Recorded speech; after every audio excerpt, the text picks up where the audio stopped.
wa man wala, asyhadu an la ilaha illallah wahdahu la syarikalah wa asyhadu anna Muhammadan abduhu wa rasuluhu, amma ba'du. Ikhwatal Islam, a'azakumullah, para pemirsa dan pendengar Roja dimanapun Anda berada.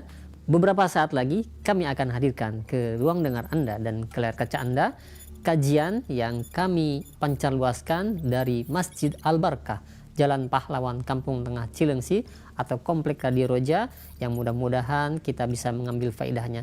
Dan kami mengucapkan selamat menyimak, semoga bermanfaat. Roja TV, saluran pemahaman Quran dan kajian Islam.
Assalamualaikum warahmatullahi wabarakatuh.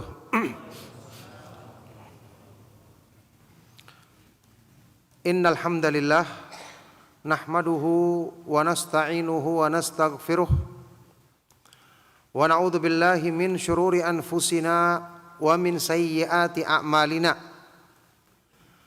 May yahdihillahu fala mudhillalah wa may yudlil fala hadiyalah. Wa asyhadu an la ilaha illallah wahdahu la syarika lah wa asyhadu anna Muhammadan abduhu wa rasuluh. Ya ayyuhalladzina amanu taqullaha haqqa tuqatih wa la tamutunna illa wa antum muslimun. Ya ayyuhan nasu taqu rabbakumul ladzi khalaqakum min nafsin wahidah wa khalaqa minha zawjaha wa batha minhuma rijalan katsiran wa nisaa wattaqullaha alladzi tasaaluna bihi wal arham innallaha kana 'alaikum raqiba. Ya ayyuhalladzina amanu taqullaha wa qulu qawlan sadida yuslih lakum a'malakum wa yaghfir lakum dhunubakum wa may yuti'illaha wa rasulahu faqad faza fawzan 'azima. Allahumma salli wa sallim wa barik ala nabiyyina Muhammadin wa ala alihi wa ashabihi wa man tabi'ahum bi ihsanin ila yaumiddin, amma ba'du. Alhamdulillah, ma'asyiral muslimin, ma'asyiral ikhwah wal akhwat fid din rahimakumullah, kaum muslimin, para pemerhati Roja TV dan Radio Roja dimanapun antum berada, juga para ikhwan dan akhwat yang hadir di Masjid Al-Barakah Al-Mubarak. Alhamdulillah, kita selalu bersyukur kepada Allah Subhanahu wa taala, senantiasa memuji dan menyanjungnya atas semua limpahan nikmat dan karunia-Nya. Tentu saja nikmat yang terbesar yang Allah Subhanahu wa taala berikan kepada kita adalah nikmat mengenal Islam, mengenal sunnah Rasulullah sallallahu alaihi wasallam, mengenal kitab-kitab para ulama ahlus sunnah wal jamaah, yang dengan itu kita bisa mempelajari prinsip-prinsip dasar Islam, dan semoga Allah Subhanahu wa taala menjadikan kita selalu istiqamah di atas Islam dan di atas sunnah Rasulullah sallallahu alaihi wasallam sampai di akhir hayat kita. Barakallahu fikum, jamaah sekalian rahimakumullah. Kembali di malam hari ini dengan izin Allah Subhanahu wa taala kita bisa mengadakan majelis ilmu yang mulia di lanjutan pembahasan kitab kecil yang sangat bermanfaat, Minhajul Firqatin Najiyah wa Ta'ifatil Mansurah. Metode beragama golongan yang selamat dan selalu mendapatkan pertolongan dari Allah Subhanahu wa taala, tulisan Asy-Syaikh Muhammad bin Jamil Zainu rahimahullahu taala. Barakallahu fikum. Saat ini kita akan lanjutkan pembahasan di judul yang baru di kitab ini, Ahamiyatut Tauhid, pentingnya tauhid.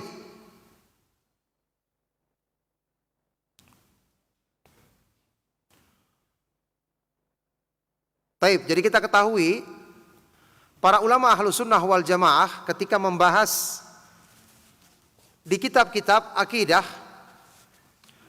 atau kitab-kitab yang memuat manhaj ahlus sunnah wal jamaah, senantiasa mencantumkan pembahasan masalah tauhid. Karena kita ketahui tauhid adalah inti agama kita, inti dakwah para nabi dan para rasul alaihi wassalatu wassalam, inti makna kalimat la ilaha illallah, inti kalimat tauhid, kalimat la ilaha illallah. Maka senantiasa pembahasan ini selalu ditekankan tentang pentingnya, agar kita senantiasa menjadikannya sebagai pembahasan yang utama di dalam kajian-kajian kita. Ahamiyatut tauhid, awalan yang pertama, kata Syekh rahimahullahu taala, wa laqad khalaqallahu al-'alama li'ibadatihi wa arsala ar-rusula 'alaihimus salam liyad'u an-nasa ila tauhidihi. Wa hadzal Qur'anul Karim yahtammu bi aqidati at-tauhid fi aktsari suwarihi. Sungguh Allah Subhanahu wa taala menciptakan alam semesta untuk menegakkan ibadah kepadanya. Allah mengutus para rasul alaihi wassalatu wassalam untuk mengajak manusia agar mentauhidkannya semata-mata.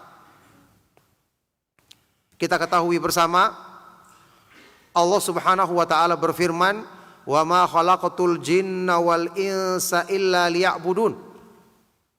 Tidaklah kami ciptakan jin dan manusia kecuali agar mereka beribadah kepadaku semata-mata, kepada Allah Subhanahu wa taala semata-mata. Dan kita tambahkan bahwa Al-Quran, ayat Al-Quran yang menjelaskan tentang tujuan penciptaan alam semesta untuk beribadah kepada Allah Subhanahu wa taala, ini sangat berhubungan dengan firman Allah Subhanahu wa taala di ayat lain yang menyebutkan tujuan penciptaan langit dan bumi serta pengaturan Allah terhadap alam semesta ini adalah agar manusia mengenal sifat-sifat kesempurnaan Allah, agar manusia mengetahui sifat-sifat Allah Subhanahu wa taala yang maha tinggi dan maha sempurna, sebagaimana firman Allah Subhanahu wa taala di akhir surat At-Talaq, Allahul ladzi khalaqa sab'a samawati wa minal ardi mithlahunna yatanazzalul amru bainahunna lita'lamu annallaha ala kulli syai'in qadiru wa annallaha qad ahata bi kulli syai'in ilma.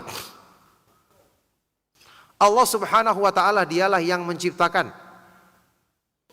7 lapis langit, 7 tingkat langit, dan bumi juga seperti itu. Yang kemudian perintah atau pengaturan Allah turun di antara langit-langit dan bumi. Dengan tujuan apa? Lita'lamu, agar kalian mengetahui wahai manusia, agar kalian memahami sifat Allah Subhanahu wa taala yang maha tinggi, bahwa Dia maha kuasa atas segala sesuatu, dan bahwasanya Allah Subhanahu wa taala meliputi semua makhluknya dengan ilmunya yang maha sempurna. Ini kedua ayat yang saling menjelaskan, karena mentauhidkan Allah Subhanahu wa taala, beribadah kepadanya semata-mata, tidak akan mungkin kita wujudkan kalau kita tidak mengenal sifat-sifat kesempurnaannya. Makanya para nabi dan para rasul alaihi wassalatu wassalam yang senantiasa menyerukan kepada umatnya untuk beribadah kepada Allah Subhanahu wa taala semata-mata, ya, untuk mentauhidkan Allah, yang kita tahu intinya adalah tauhid uluhiyah, agar mereka mengesahkan Allah Subhanahu wa taala dalam beribadah. Sudah pernah kita bahas, karena orang yang mengakui tauhid uluhiyah itu otomatis sudah terkandung di dalamnya tauhid rububiyah. Karena tidak pantas untuk diibadahi semata-mata, hanya diminta kepadanya semata-mata, hanya kita bersandar kepadanya meminta pertolongan dan semua hajat kita, kecuali kalau Dia pencipta satu-satunya, pengatur alam semesta satu-satunya, yang maha kuasa mendatangkan kebaikan, mencegah keburukan satu-satunya. Makanya tauhid uluhiyah sudah terkandung di dalamnya tauhid rububiyah. Inilah sebabnya yang kita selalu ulang, ya, penjelasannya.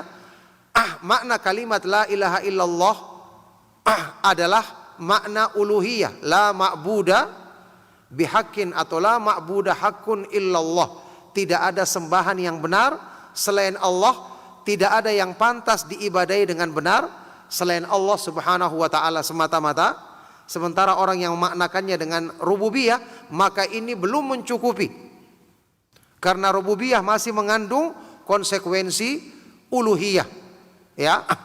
Karena kita ketahui rububiyah ini diakui oleh orang-orang musyrik di zaman jahiliyah, yang pengakuan ini belum memasukkan mereka ke dalam Islam. Taib. Dan inilah Al-Quranul Karim yang sangat mementingkan pembahasan akidah tauhid di dalam banyak surat-suratnya. Kebanyakan isi Al-Quran adalah membahas tentang masalah tauhid, ya, apalagi tauhid uluhiyah, serta paling banyak membantah tentang perbuatan syirik. Yang sudah pernah kita sebutkan, sebagian dari para ulama menyebutkan pembahasan syirik yang paling banyak dibantah di dalam Al-Quran adalah meminta syirik dalam hal berdoa, ya, meminta kepada selain Allah Subhanahu wa taala, memohon pertolongan kepada selain Allah Subhanahu wa taala, karena memang ini berhubungan dengan hajat manusia yang paling besar. Ya, bagaimana mereka menyandarkan kebutuhannya kepada siapa mereka meminta. Kalau mereka tidak mengenal Allah Subhanahu wa taala, maka terjadilah perbuatan syirik, karena mereka akan menyandarkan pemenuhan hajat mereka kepada selain Allah. Baik.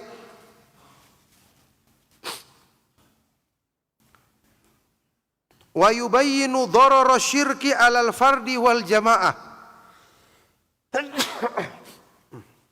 Alhamdulillah.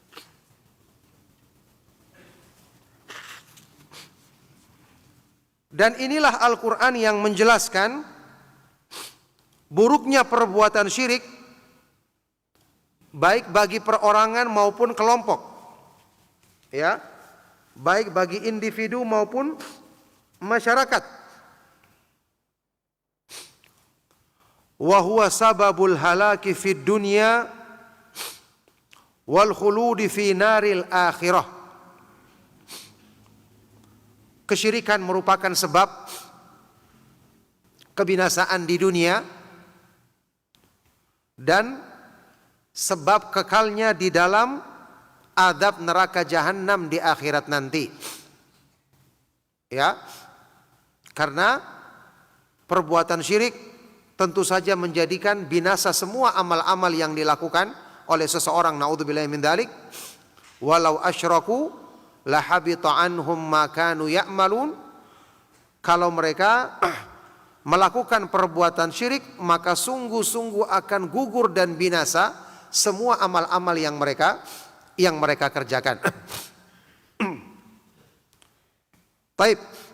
Jadi ini yang menjadi sebab kenapa para nabi dan para rasul alaihi wassalatu wassalam, kemudian Al-Quran petunjuknya selalu memberikan perhatian kepada akidah tauhid di dalam ayat-ayatnya yang sudah kita jelaskan tadi, bahwasanya tauhid ini selalu digandengkan dengan mengenal Allah Subhanahu wa taala, karena ibadah kepada Allah Subhanahu wa taala tidak akan terwujud kecuali dengan landasan cinta kepada Allah, takut dan pengharapan kepada Allah Subhanahu wa taala, yang itu akan tumbuh di hati kita seiring dengan semakin kita mengenal nama-nama Allah Subhanahu wa taala yang maha indah dan sifat-sifatnya yang maha tinggi dan maha sempurna.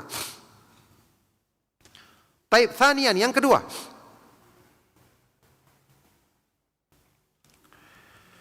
Inna rusula alaihimussalam jami'an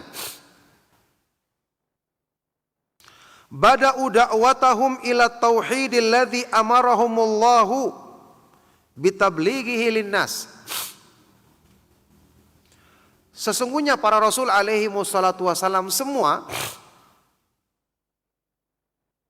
memulai seruan dakwah mereka kepada tauhid, mengesahkan Allah Subhanahu wa taala dalam beribadah. Yang inilah perintah yang Allah perintahkan kepada mereka untuk disampaikan kepada manusia. Kenapa para nabi dan para rasul alaihi wassalatu wassalam memulai dengan mengajak manusia untuk beribadah kepada Allah Subhanahu wa taala semata-mata? Ya karena wajar. Ya, seseorang itu dikenalkan kepada Allah, dikenalkan kepada penciptanya, dikenalkan kepada Allah yang maha kuasa, yang maha kaya, yang semua hajat kita dialah yang maha kuasa untuk memenuhinya. Semua kekurangan-kekurangan kita dialah yang maha kuasa menyempurnakannya, supaya manusia mengetahui kemana dia bersandar. Supaya manusia yang diciptakan dalam keadaan lemah tahu bagaimana mengatasi kelemahan dirinya. Wa khuliqal insanu dha'ifa. Manusia diciptakan dalam keadaan lemah. Orang yang lemah pasti mencari tempat untuk bersandar. Ya ayyuhan nasu antumul fuqara'u ilallahi wallahu huwal ghaniyul hamid. Wahai sekalian manusia, kalian adalah makhluk-makhluk yang lemah dan butuh kepada pertolongan Allah, kepada rahmat Allah. Sedangkan Allah Subhanahu wa taala dialah yang maha kaya lagi maha terpuji. Orang yang miskin, orang yang butuh, orang yang lemah butuh mengetahui. Yang pertama kali diketahuinya adalah tempat bersandar yang maha kuat dan maha perkasa, maha kaya, yang di tangannya lah segala sesuatu. Ini sebabnya para nabi mendakwakan pertama kali mengenalkan tentang Allah, kemudian mengajak manusia untuk beribadah kepada Allah yang demikian sempurna sifat-sifatnya. Ya, kata Imam Ibnu Qayyim rahimahullah taala, kisaran dakwah para nabi ada 3. Inna da'watal anbiya'i war rusuli taduru ala thalathati asya. poros atau kisaran dakwah para nabi dan para rasul berkisar pada tiga perkara. Ya, pertama tadi mengajak mad'u atau masyarakatnya untuk mengenal Allah. Ta'rifuhum birrabbil mad'uwi ilaihi. Mengenalkan kepada mereka tentang Rabb yang maha tinggi, maha kuasa, maha sempurna sifat-sifatnya, yang manusia diajak ke jalannya. Dengan mengenalkan nama-namanya yang maha indah, sifat-sifatnya yang maha tinggi, agar mereka tertarik, hati mereka mendapatkan tempat untuk bersandar. Dengan itulah mereka akan mantap mengikuti jalan yang diserukan oleh para nabi dan para rasul alaihi wassalatu wassalam. Ya, jadi ini wajar. Karena ini kebutuhan manusia yang paling besar. Setelah mereka sudah rindu, sudah mengenal Allah dan ingin dekat dengannya, para nabi kemudian mendakwakan mereka pada perkara yang kedua. Ta'rifuhum bittariqil musilati ilaihi. Mengenalkan kepada umatnya bagaimana cara untuk sampai kepada ridha Allah. Mengenalkan tentang ibadah. Mencontohkan kepada mereka tentang amal-amal ketaatan yang akan menyampaikan kepada ridha Allah Subhanahu wa taala. Makanya di sini ada makna ittiba. Yang hanya dengan mengikuti petunjuk para nabi dan para rasul mereka akan sampai kepada ridha Allah. Baru kemudian yang ketiga, ya, mengenalkan kepada umat mereka tentang balasan yang akan mereka dapatkan di akhirat nanti, ya, berupa kenikmatan di surga yang puncaknya adalah bertemu dan memandang wajah Allah Subhanahu wa taala yang maha tinggi dan maha mulia. Subhanallah, inilah yang menjadikan indah, yang menjadikan daya tarik yang luar biasa dari dakwah para nabi dan para rasul alaihi wassalatu wassalam. Dan ini yang menjadikan indah memulai dakwah selalu dengan mengajak manusia kembali kepada tauhid, kemudian kembali kepada sunnah Rasulullah sallallahu alaihi wa alihi wasallam. Baik. Qala ta'ala, Allah Subhanahu wa taala berfirman di surat Al-Anbiya menyebutkan tentang dakwah para nabi dan para rasul, "Wa ma arsalna min qablika mir rasulin illa nuhi ilaihi annahu la ilaha illa ana fa'budun." Dan tidaklah kami mengutus seorang rasul pun sebelummu wahai Muhammad sallallahu alaihi wasallam, kecuali kami wahyukan kepada setiap rasul ini bahwasanya tidak ada sembahan yang benar kecuali aku, kecuali Allah Subhanahu wa taala. Maka beribadahlah kepadaku semata-mata. Sembahlah Allah Subhanahu wa taala semata-mata. Bahkan kita tahu di dalam Al-Quran di surat Al-A'raf berturut-turut ucapan para nabi alaihi wassalatu wassalam. Nabi Nuh, Nabi Hud, Nabi Saleh alaihi wassalatu wassalam, sama ucapan mereka di hadapan umatnya. Qala ya qaumi ibudullaha ma lakum min ilahin ghairuh. Ya, mereka berkata kepada kaumnya, wahai kaumku, beribadahlah kepada Allah semata-mata. Sembahlah hanya kepada Allah semata-mata, karena tidak ada sembahan yang benar bagi kalian selain Allah Subhanahu wa taala. Ini seruan para nabi alaihi wassalatu wassalam semua. Taib. Wa hadza Rasulullah sallallahu alaihi wasallam baqiya 13 aman fi Makkah. Wa huwa yad'u qaumahu ila tauhidillah. Maka inilah Rasul kita yang mulia Nabi Muhammad sallallahu alaihi wasallam yang menetap di Mekah selama 13 tahun, yang beliau selalu mengajak kaumnya, mengajak orang-orang Quraisy dan orang-orang yang di sekitar Mekah untuk mentauhidkan, beribadah kepada Allah semata-mata, wa du'aihi wahdahu duna siwahu, dan hanya berdoa meminta kepada Allah Subhanahu wa taala dan tidak minta kepada selainnya. Ya, ini merupakan ajakan yang sesuai dengan fitrah. Ya, ajakan yang sesuai dengan fitrah asal manusia. Karena tidak ada yang tidak ada yang mencipta selain Allah Subhanahu wa taala, tidak ada yang maha kaya selain Allah Subhanahu wa taala. Tidak ada yang memiliki sifat as-sumudiyah, as-samad, ya, yang maha sempurna dalam sifat-sifatnya sehingga semua makhluk menghadapkan hati kepadanya untuk memenuhi semua hajat mereka. Itu hanya dimiliki oleh Allah Subhanahu wa taala. Maka wajar kalau Rasulullah Shallallahu alaihi wasallam selalu mengajak umat manusia kepada tauhid ini.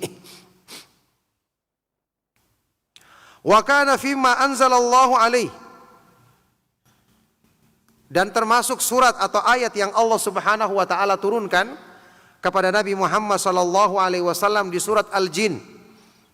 Qul innama ad'u rabbi wala usyriku bihi ahada. Katakanlah, hanyalah aku berdoa kepada Rabbku, hanyalah aku meminta kepada Allah, dan aku tidak menyekutukannya dengan sesuatu apapun. Ini tentu termasuk dalil yang menyebutkan apa yang tadi kita jelaskan, penjelasan sebagian dari para ulama, bahwa kesyirikan yang paling banyak dibantah di dalam Al-Quran adalah dalam masalah doa. Berarti ini bukti yang menunjukkan apa? Memang permasalahan manusia yang paling besar adalah mencari tempat bersandar. Dan inilah yang berhubungan dengan inti kesyirikan. Beberapa kali saya ulangi pernyataan dari Imam Ibnu Qayyim rahimahullah ta'ala dalam kitab Madarijus Salikin. Wabil jumlah fa'asasu syirki wa qaidatuhu allati bunya alaiha at-ta'alluqu bi ghairillah. Kesimpulannya, ya, landasan kesyirikan, fa'aslu syirki, dasar kesyirikan dan landasan syirik yang semua syirik dibangun di atasnya adalah at-ta'alluqu bi ghairillah. Ya, bergantung atau bersandar kepada selain Allah Subhanahu wa taala. Jadi manusia itu lahir dalam keadaan dia lemah, dalam keadaan dia penuh dengan kekurangan. Pasti yang pertama kali dicarinya adalah kemana dia bersandar. Disinilah syaitan merusak fitrah manusia. Apalagi ketika orang tidak mengenal Allah Subhanahu wa taala. Tidak ada seruan dakwah para nabi dan para rasul yang mengajak mereka untuk kembali kepada Allah yang maha pencipta satu-satunya, maha kuasa satu-satunya, maha kaya satu-satunya, sehingga menjadikan manusia yang mengenal Allah otomatis akan menghadapkan diri kepadanya, bersandar kepadanya. Subhanallah, ini sangat sesuai, menunjukkan dakwah para nabi dan para rasul memang sangat sesuai dengan kebutuhan dasar dan fitrah manusia. Sehingga dari sisi ini memang dakwah tauhid adalah dakwah yang paling mudah, dakwah yang paling sesuai dengan fitrah. Nah, wa yurabbir Rasul sallallahu alaihi wasallam atba'ahu ala tauhidi mundu sigari. Sebagaimana Rasulullah sallallahu alaihi wasallam mendidik pengikutnya, yakni mendidik umatnya untuk selalu mentauhidkan Allah. Ya, mengesahkan Allah dalam beribadah bahkan sejak mereka masih kecil. Dan justru masih kecil ini yang lebih mudah diajak kepada tauhid, karena anak kecil masih dekat dengan fitrahnya. Inni khalaqtu ibadi hunafa'a thumma innahu atathumus syayatinu fajtalathum an dinihim. Hadis qudsi riwayat Imam Muslim. Allah Subhanahu wa taala berfirman, aku menciptakan hamba-hambaku dalam keadaan hanif, cenderung kepada tauhid. Kemudian syaitan mendatangi mereka dan memalingkan mereka dari agama mereka yang lurus. Jadi anak kecil dididik oleh Rasulullah SAW sejak kecil, ditanamkan tauhid. Ya, fayaqulu libni ammihi Abdullah ibn Abbas radhiyallahu taala anhuma. Rasulullah sallallahu alaihi wasallam bersabda kepada anak pamannya Abdullah ibn Abbas radhiyallahu taala anhuma, "Idza sa'alta fas'alillaha wa idza sta'anta fasta'in billah." Rawahu Tirmidzi wa qala hasanun sahih. Kalau kamu meminta maka mintalah kepada Allah, dan jika kamu meminta pertolongan maka minta pertolonganlah kepada Allah. Intinya tauhid diajarkan kepada anak kecil. Kepada Abdullah ibn Abbas radhiyallahu taala anhuma yang masih kecil. Ya, hadis riwayat At-Tirmidzi dan beliau mengatakan ini adalah hadis yang hasan sahih. Jadi karena ini memang kebutuhan dasar manusia, meminta hajat dan kebutuhan. Dengan sebab inilah kenapa berdoa kepada Allah Subhanahu wa taala ini memiliki kedudukan yang sangat tinggi dalam Islam, karena di dalamnya terkandung perwujudan tauhid yang sempurna. Berdoa kepada Allah Subhanahu wa taala. Ya. Sebagaimana kita pernah jelaskan di dalam surat Al-Fatihah yang merupakan surat yang paling utama di dalam Al-Qur'an, bahkan semua kandungan Al-Qur'an kembali kepada makna surat Al-Fatihah. Kita tahu sebagian ulama salaf mengatakan suratul Fatihati sirrul Qur'an wa sirruha hadhil ayah iyyaka na'budu wa iyyaka nasta'in. Surat Al-Fatihah itu adalah inti kandungan Al-Qur'an, dan inti kandungan Al-Fatihah adalah iyyaka na'budu wa iyyaka nasta'in. Hanya kepadamu kami menyembah ya Allah, dan hanya kepadamu kami memohon pertolongan. Sekali lagi hubungannya dengan tempat penyandaran hati kita. Ya, jadi di sini jamaah sekalian rahimakumullah, disinilah kita mengetahui keterikatan antara tauhid, rububiyah, uluhiyah dan asma wa sifat. Kenapa semuanya ini merupakan satu kesatuan yang tidak bisa dipisahkan? Ya, Allah Subhanahu wa taala menjadikan fitrah manusia secara umum mengakui dan menetapkan tauhid rububiyah.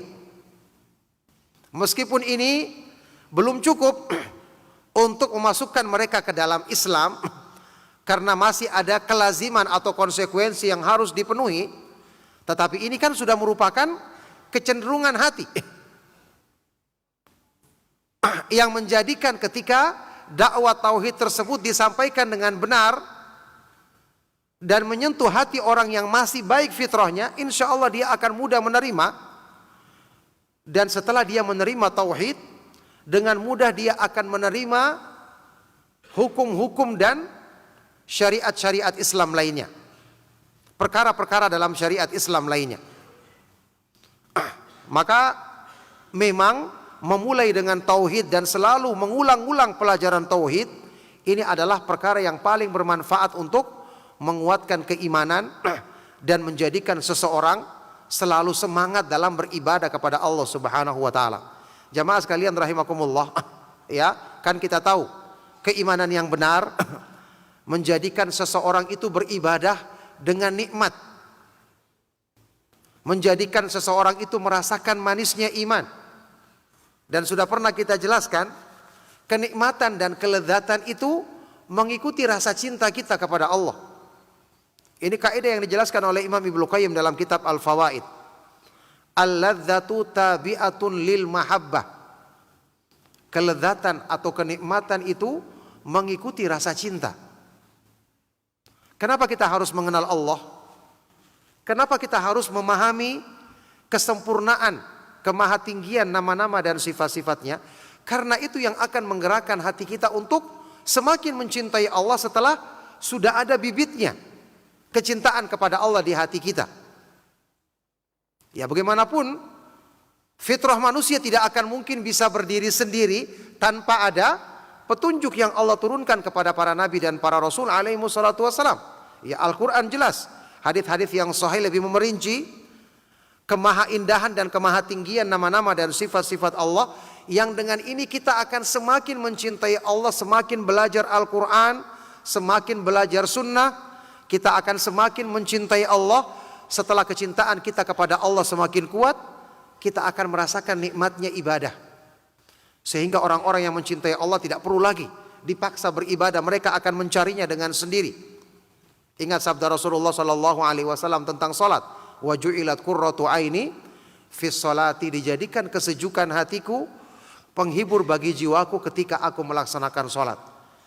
Inilah faedah tauhid yang paling besar, ya, yang akan bisa memperbaiki semua perkara-perkara dalam ibadah kita, menyempurnakan keikhlasan, memperbaiki khusyuk, membenarkan rasa takut, cinta, pengharapan kepada Allah, membenarkan tawakal kita, membenarkan sikap ridho kita. Ya, ini semua adalah inti daripada tauhid. Ya, merupakan tiang-tiang utama penopang iman. Penopang iman kita kepada Allah Subhanahu wa taala. Nah,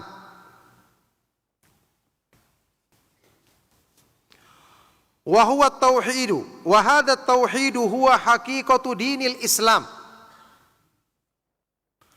alladzi bunya 'alaiha. Maka tauhid ini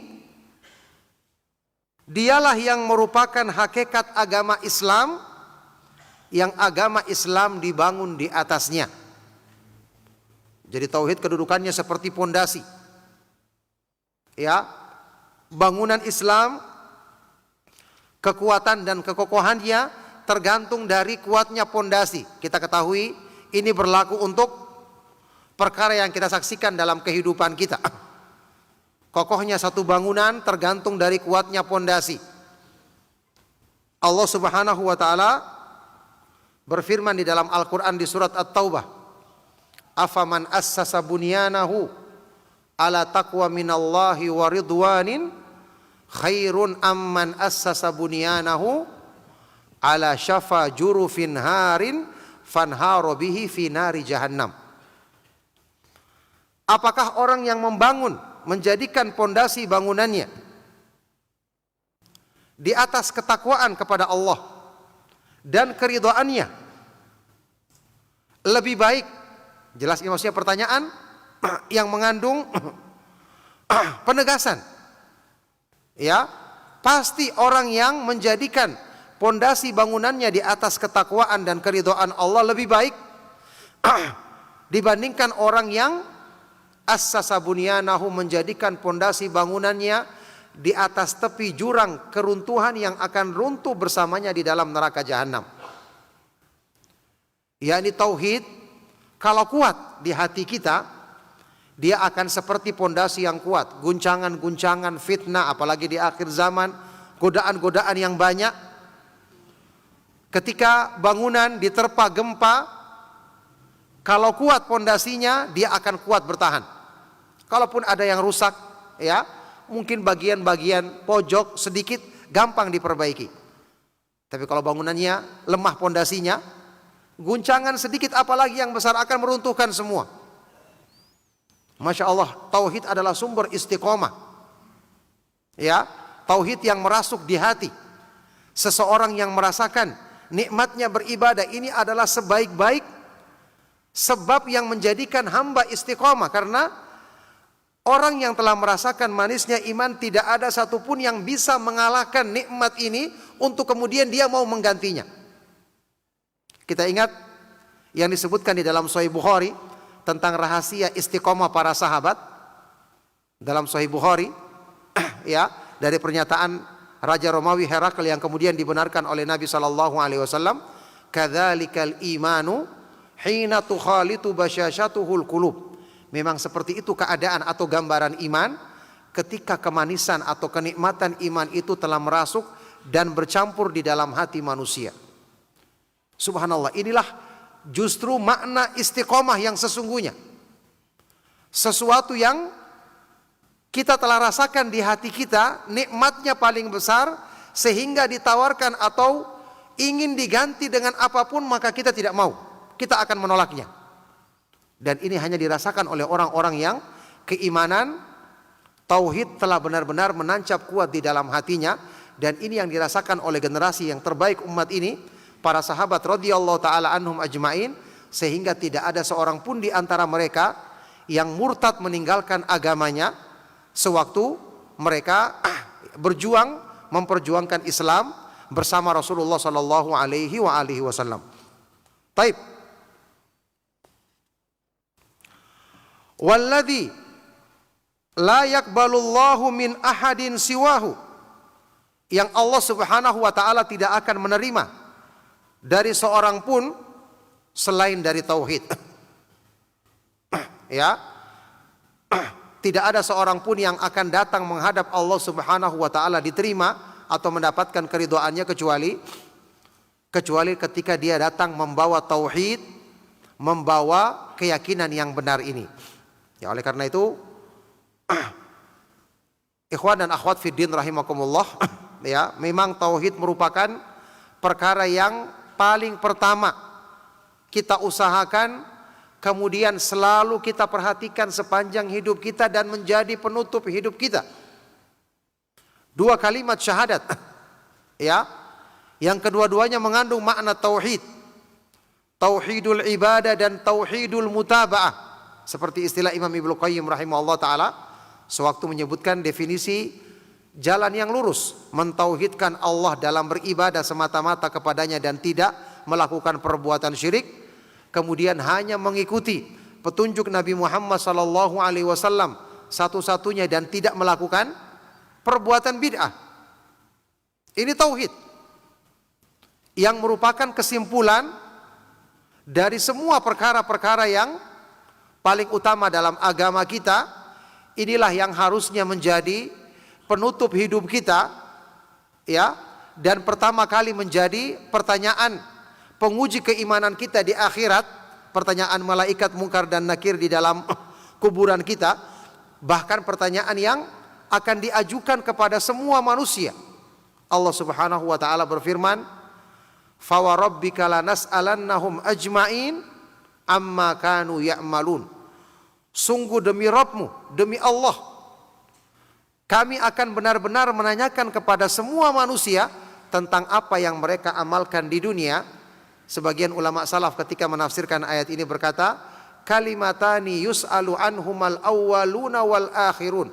Hanya dua kalimat kesimpulan yang akan ditanyakan kepada semua manusia, dari yang paling pertama sampai yang paling terakhir. Pertama apa? Amma kanu ya'budun. Apa yang mereka sembah di dunia, bagaimana mereka mentauhidkan Allah. Dan yang kedua, bimadza ajabul mursalin, bagaimana mereka menjawab seruan para nabi dan para rasul alaihi wassalatu wassalam. Taib. Thalithan, yang ketiga, walaqad allama ar-rasul sallallahu alaihi wasallam ashabahu an yabda'u da'watahum linnasi bitauhid.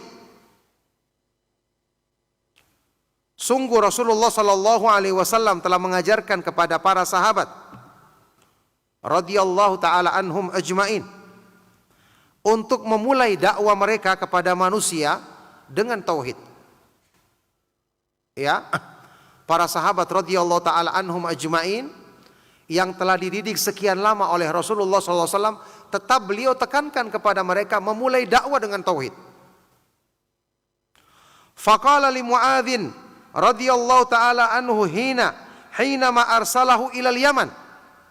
Di dalam hadis yang diriwayatkan oleh Imam Bukhari dan Muslim, Rasulullah sallallahu alaihi wasallam bersabda kepada sahabat yang beliau utus ke Yaman untuk berdakwah di sana, Mu'adz bin Jabal radhiyallahu taala anhu, "Falyakun awwala ma tad'uuhum ilaihi syahadatu an la ilaha illallah wa fi riwayatin ila an yuwahhidullah."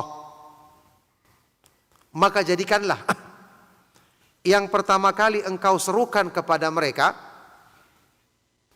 adalah kalimat syahadat la ilaha illallah, tidak ada sembahan yang benar selain Allah, tidak ada yang pantas untuk diibadahi dengan benar selain Allah satu-satunya.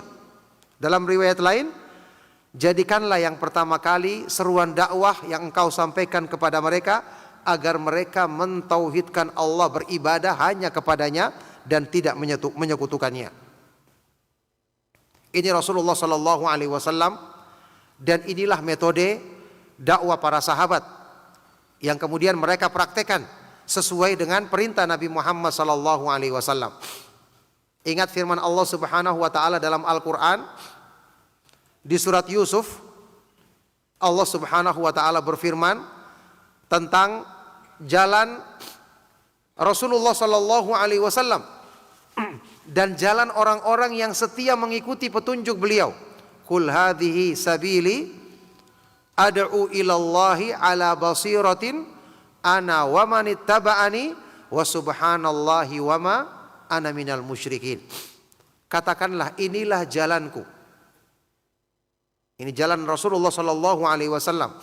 Aku mengajak manusia kepada Allah, yakni kepada tauhid. Di atas ilmu yang mendalam, ala basiratin. Aku dan orang-orang yang mengikutiku dan maha suci Allah. Ya, ini dakwah Nabi SAW adalah mensucikan Allah. Yang paling besar tentu dalam masalah menyekutukan Allah. Ya, mensucikan Allah dari sifat-sifat kekurangan yang tidak pantas bagi kemahaagungan dan kemahatinggian nama-nama dan sifat-sifatnya. Dan aku tidaklah termasuk orang-orang yang melakukan perbuatan syirik. Inilah jalan Rasulullah sallallahu alaihi wasallam. Ana wa manittaba'ani, aku dan orang-orang yang mengikuti, yang setia mengikuti petunjuk Nabi Muhammad sallallahu alaihi wa alihi wasallam. Ya, tayyib, barakallahu fikum. Karena sudah waktu salat Isya, kita kumandangkan azan dulu baru kita teruskan setelah itu insyaallah. Nah,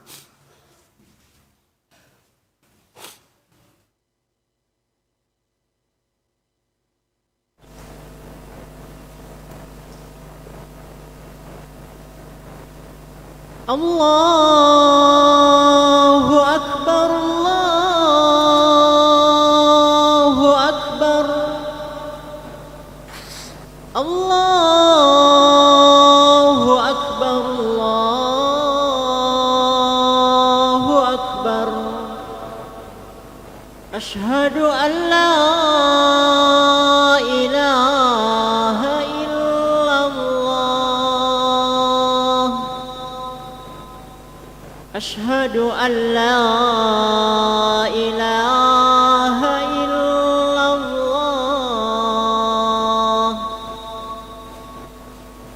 Asyhadu anna Muhammadar Rasulullah. Asyhadu anna Muhammadar Rasulullah.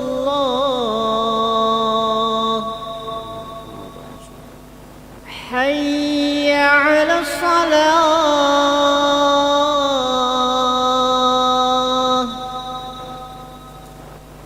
Hayya 'alas salah.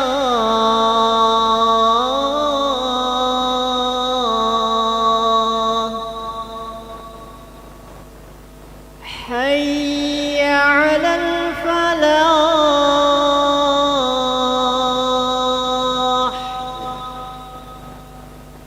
Hayya 'alal falah.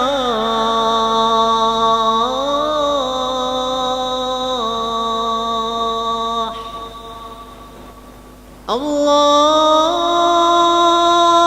Akbar, Allahu Akbar. La ilaha illallah.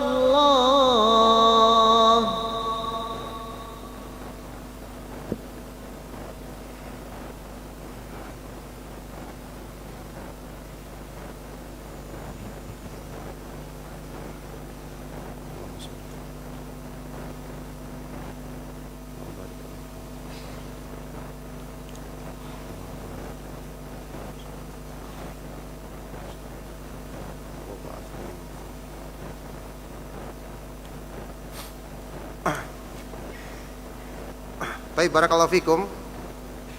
Ma'asyiral ikhwah wal akhwat fiddin rahimakumullah.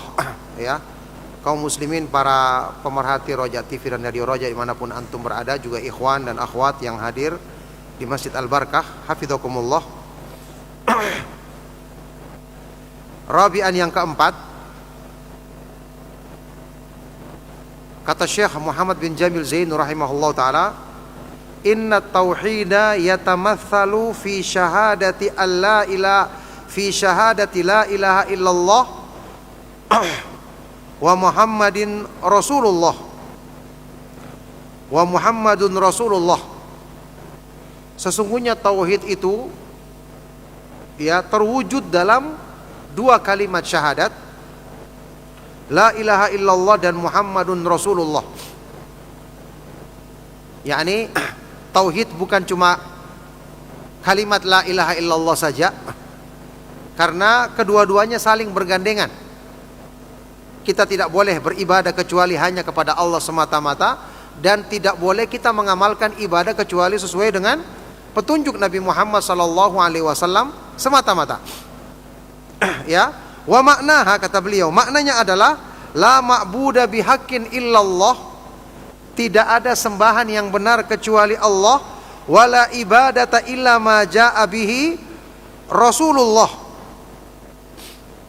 dan tidak ada ibadah kecuali sesuai dengan yang dicontohkan, yang dibawa oleh Nabi Muhammad Rasulullah sallallahu alaihi wasallam. Ini yang tadi kita katakan, pernyataan Imam Ibnu Qayyim tentang makna siratul mustaqim, tauhidul ibadah dan tauhidul mutaba'ah, atau seperti pernyataan Syekhul Islam Ibnu Taimiyah rahimahullah ta'ala dalam kitab Al-Ubudiyah, Jima'uddin Aslan, terhimpunnya agama ini dalam dua pokok kesimpulannya, alla na'buda illallah wa la na'budahu illa bima syara'a la na'buduhu bil bid'ah. Kita tidak boleh beribadah kecuali hanya kepada Allah semata-mata, tidak boleh menyekutukannya. Dan yang kedua, tidak boleh kita beribadah kepada Allah kecuali dengan syariat yang telah Allah tentukan dan dipraktekkan dengan sempurna oleh Nabi Muhammad SAW. Tidak boleh kita beribadah kepada Allah dengan bid'ah. Nah, wahiyallati yadkhulu bihal kuffarul Islam, dan inilah tauhid yang menjadikan orang-orang kafir masuk ke dalam Islam ketika mereka telah mengucapkan dua kalimat syahadat. Dan saya mungkin juga pernah jelaskan, para ulama itu ketika misalnya menafsirkan hadis Rasulullah sallallahu alaihi wasallam tentang mengucapkan kalimat la ilaha illallah di akhir hayat, mangkana akhiru kalamihi la ilaha illallah dakhalal jannah. Ya, barang siapa yang di akhir hidupnya mengucapkan la ilaha illallah, maka dia masuk surga. Sebagian dari mereka menjelaskan bahwa ini maksudnya la ilaha illallah dan Muhammad Rasulullah. Contoh dalam kitab Faidul Qadir oleh Imam Al-Munawi. Jadi mereka mengatakan ini maksudnya dua kalimat syahadat, karena disebutkan satu mencakup yang lainnya, karena dua kalimat ini tidak bisa terpisahkan, saling berhubungan erat satu sama lainnya. Nah, jadi barang siapa yang mengucapkan la ilaha illallah Muhammad Rasulullah, maka dia akan masuk ke dalam surga. Nah, li'annaha miftahul jannati wa tudkhilu sahibahal jannata idza lam yanqudha bi amalih.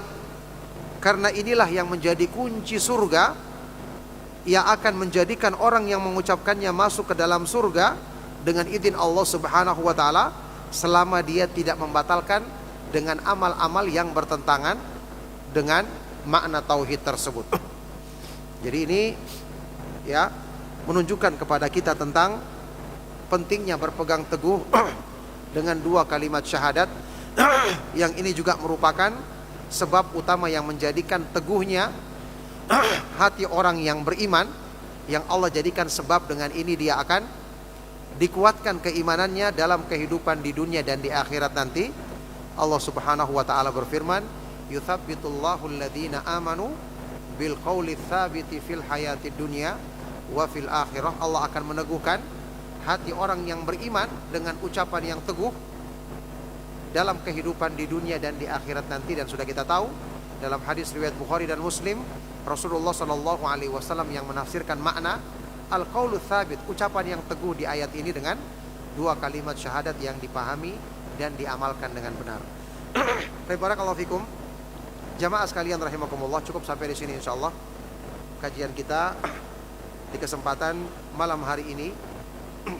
Lanjutan dari pembahasan kitab Minhajul Firqatin Najiyah wa Ta'ifatil Mansurah. Semoga kita bisa mengambil faedah dan manfaat dari kajian kita di malam hari ini, dan tentu akan semakin menguatkan keyakinan kita tentang tauhid dan berusaha untuk mengamalkan konsekuensinya, karena ini merupakan sebab kebahagiaan dan keselamatan kita di dunia dan di akhirat nanti dengan taufik dari Allah Subhanahu wa taala. Barakallahu fikum.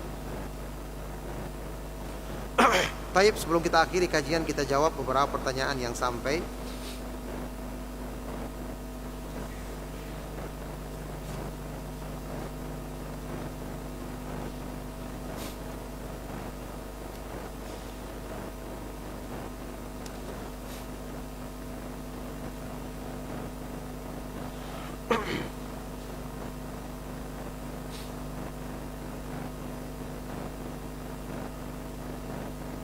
Ya, assalamualaikum Ustadz, ahsanallahu ilaikum.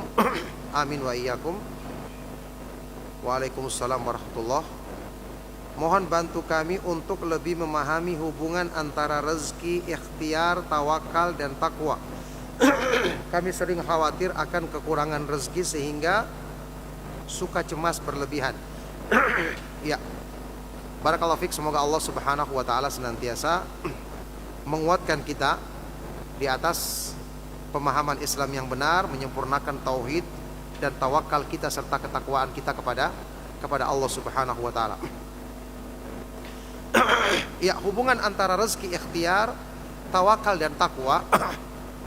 Kita tahu kata para ulama, seperti penjelasan Imam Ibnu Rajab di dalam kitab Jami'ul Ulum wal Hikam tentang makna tawakal, ya, adalah sidqu i'timadil qalbi 'ala Allahi fi jalbil manafi' wa daf'il madhar. Benarnya penyandaran hati kita kepada Allah dalam mengusahakan kebaikan-kebaikan dan menolak keburukan-keburukan. Ya. Yang ini ditambahkan oleh Syekh Utsaimin dalam beberapa keterangan beliau, ma'attikhadil asbab, dengan tetap melakukan sebab-sebab yang diperbolehkan dalam syariat. Jadi bertawakal, menyandarkan hati.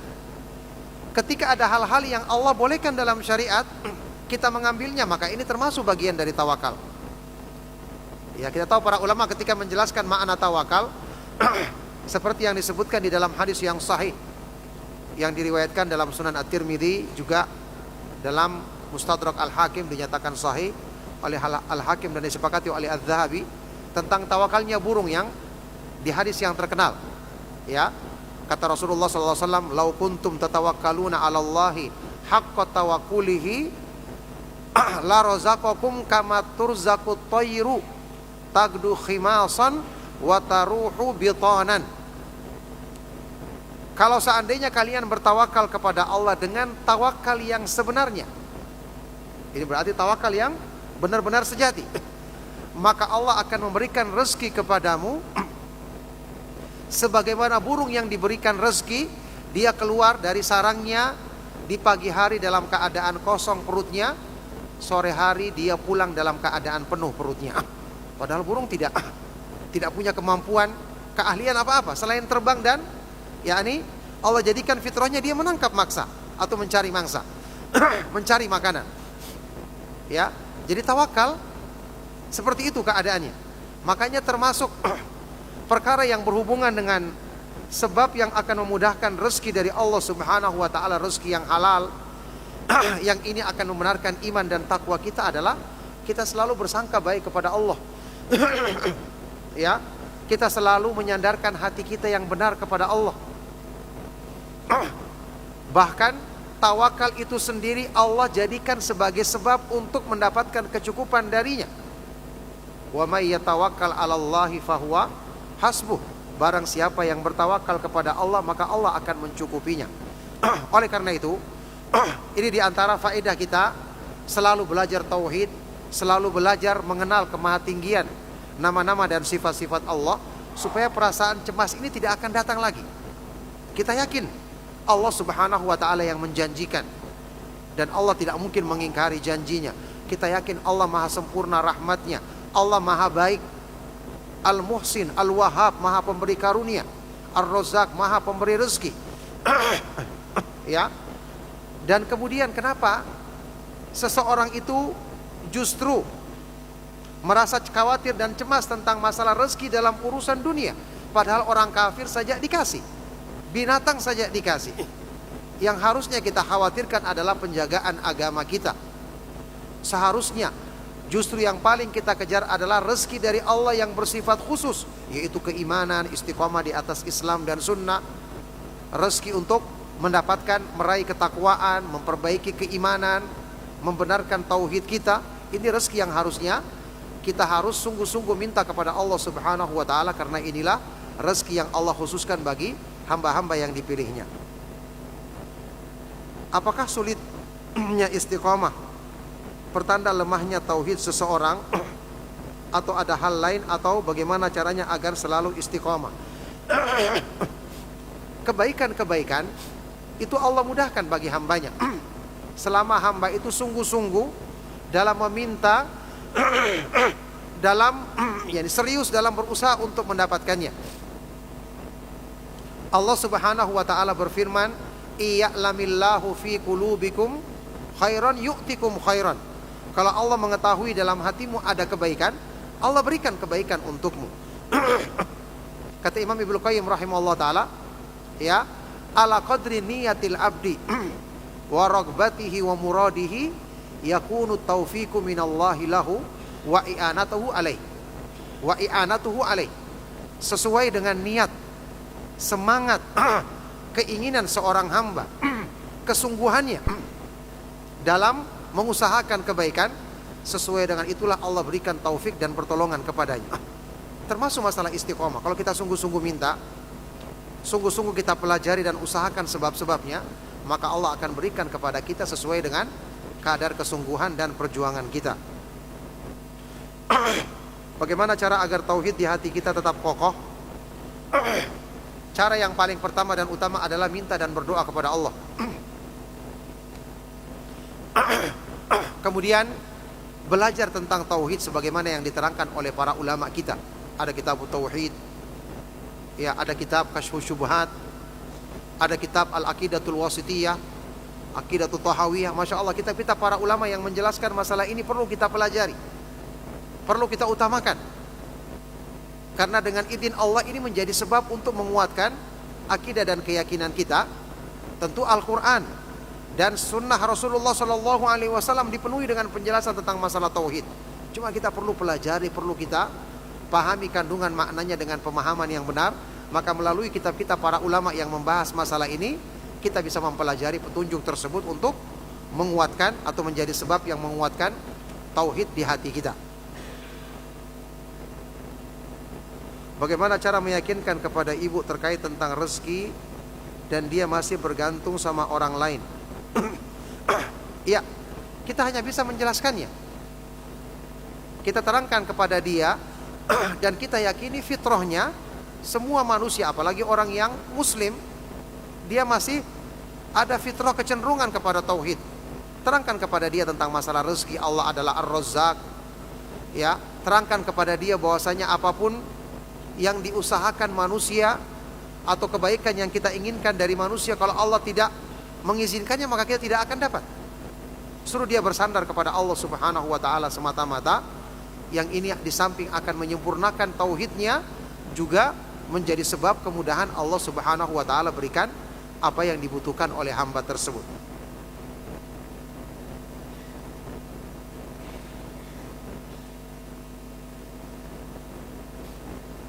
Baik.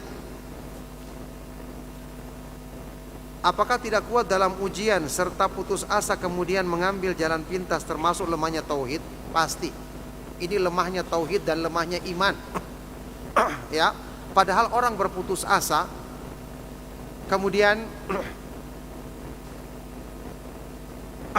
putus asa kemudian mengambil jalan pintas, ini tidak akan merubah keadaannya. Seandainya orang berputus asa dengan putus asanya lantas Allah akan tolong dia, ya maka orang mungkin bisa melakukannya. Tapi ini dengan dia putus asa, dia cemas dan gelisah, tidak akan merubah keadaannya. Justru ini mempersulit keadaan dirinya. Dia masuk ke dalam perangkap syaitan dan sudah mempersulit keadaan dirinya, semakin menjauhkan dia dari pertolongan Allah Subhanahu wa taala.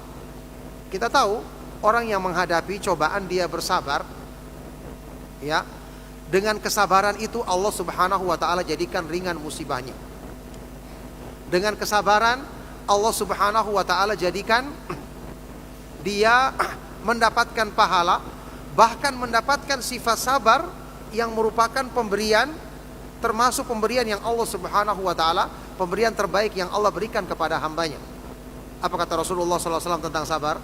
Wa ma u'tiya ahadun ata'an khairan wa awsa'a minas sabri. Tidak ada seorang pun yang diberikan satu pemberian yang lebih baik dan lebih luas manfaatnya dibandingkan kesabaran. Apalagi sabar akan menjadikan bencana itu berganti menjadi kebaikan bagi orang-orang yang beriman. Oleh karena itu, inilah di antara faedah kita memahami tauhid dengan benar. Karena dengan sebab tauhid Allah Subhanahu wa taala akan memudahkan sikap-sikap kita menjadi benar ketika menghadapi hal-hal yang seperti ini, baik ketika menghadapi cobaan atau ujian kita hadapi dengan sabar, atau sewaktu mendapatkan kesenangan, kenikmatan kita tidak lalai dan kita hadapi dengan cara bersyukur kepada Allah Subhanahu wa taala. Nah, afwan, apakah ada tahapan-tahapan mengenalkan tauhid kepada anak-anak? Apakah kita bisa langsung membaca bersama buku Kitabut Tauhid? Tidak mengapa kita baca, cuma nanti kita sederhanakan penjelasannya. Alhamdulillah yang saya ketahui ada buku-buku yang ditulis oleh para ulama tentang tauhid yang lebih disederhanakan. Contoh seperti yang ditulis oleh penulis sendiri, iya kan? Ada tauhid yang dalam bentuk pertanyaan seperti khudz aqidatak, ya ambillah akidahmu dari Al-Quran dan Sunnah yang sahihah. Ini kan lebih sederhana. Kalau kita ingin langsung bacakan kitab tauhid misalnya, boleh juga. Yang penting nanti orang tua berusaha menjelaskannya dengan bahasa yang lebih mudah dipahami oleh anaknya. Dengan izin Allah Subhanahu wa taala, kalau kita bersungguh-sungguh dan kita meniatkan dengan niat yang ikhlas, Allah akan mudahkan untuk kita memahamkan diri kita dan anak-anak kita tentang masalah tauhid yang agung ini. Barakallahu fikum. Baik, cukup sampai di sini insyaallah kajian kita. Semoga bermanfaat dan mohon maaf atas segala yang salah dan kurang. Kita akhiri. Sallallahu wasallam wa barak ala nabiyyina Muhammadin wa ala alihi wa ashabihi wa man tabi'ahum bi ihsanin ila yaumiddin. Walhamdulillahi rabbil alamin. Subhanakallahumma wa bihamdika asyhadu an la ilaha illa anta astaghfiruka wa atubu ilaik. Wassalamualaikum warahmatullahi wabarakatuh.